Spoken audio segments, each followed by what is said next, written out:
Hello and welcome back to Potions class. My name is Lucia and I am a Ravenclaw. Am I book smart? Not really. Am I street smart? Absolutely not. I do love learning things, though it usually doesn't stay in my brain. Are you a Harry Potter fan? Let me know what house you're in the comments below. So I'm sure you guys have seen this coming, right?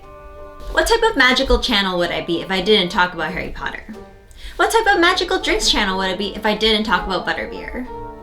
I know it's not exactly a magical drink, but it exists in a magical world, and that is good enough for me.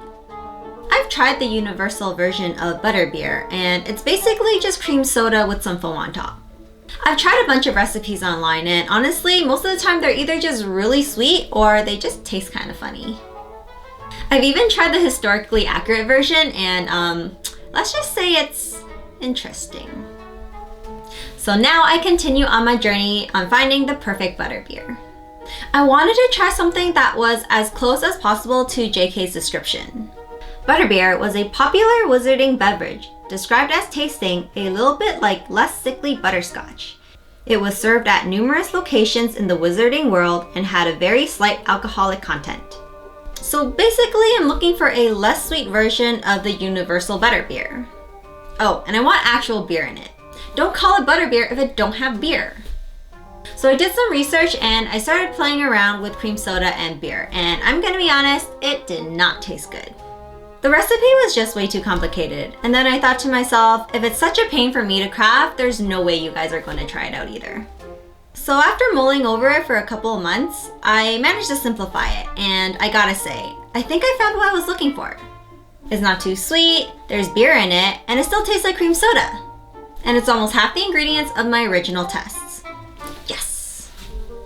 So without further ado, let me show you how to craft my version of butterbeer.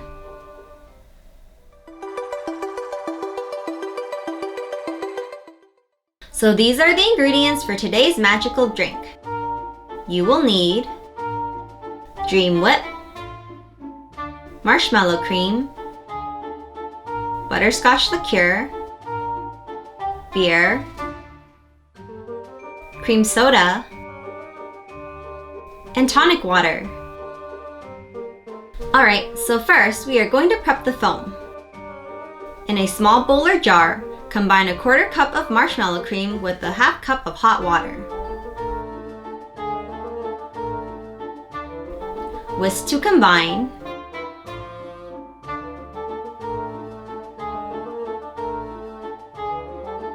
And add in 2 teaspoons of Dream Whip. Whisk it together. Add 1/2 tablespoon of butterscotch liqueur and whisk until combined. Allow to cool and refrigerate until ready to use. Now we are going to assemble our butterbeer. In a glass, combine 9 ounces of cream soda, 3 ounces of tonic water,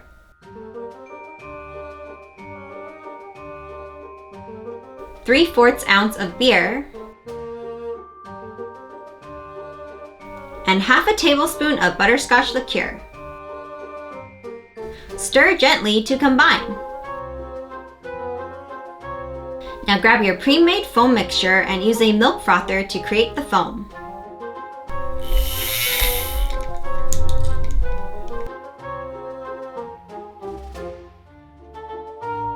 Top off your butterbeer with your foam.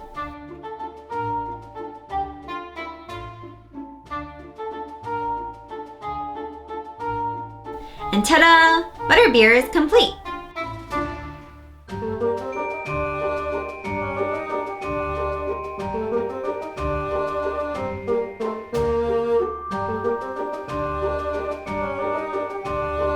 Taste test time! Alright, let's give this a try. Cheers!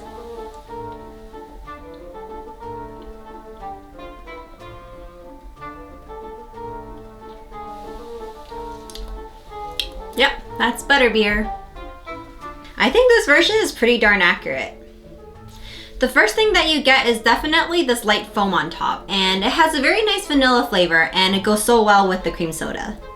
The main flavor is definitely the cream soda, but it's also a lot less sweet and you get a hint of the beer that helps balance it out as well. I definitely prefer this version over the universal version, and it's not that I don't like the universal version, it's just that that one is definitely more meant for kids. And it's clearly just cream soda, which I honestly love drinking, but if I wanted something that is a little bit more interesting, then this is the version I would go with. So there are a few components that makes this butterbeer work, and the first one is the tonic water. So the tonic water actually adds a citrus flavor to this. It's not very strong citrus, but it's enough to help balance out the sweetness from the cream soda. Next is the beer, and the beer is what makes this feel more like a grown-up drink. It adds a bit of, a tiny bit of bitterness to it. It's not a lot, but it's enough to make this feel less like cream soda.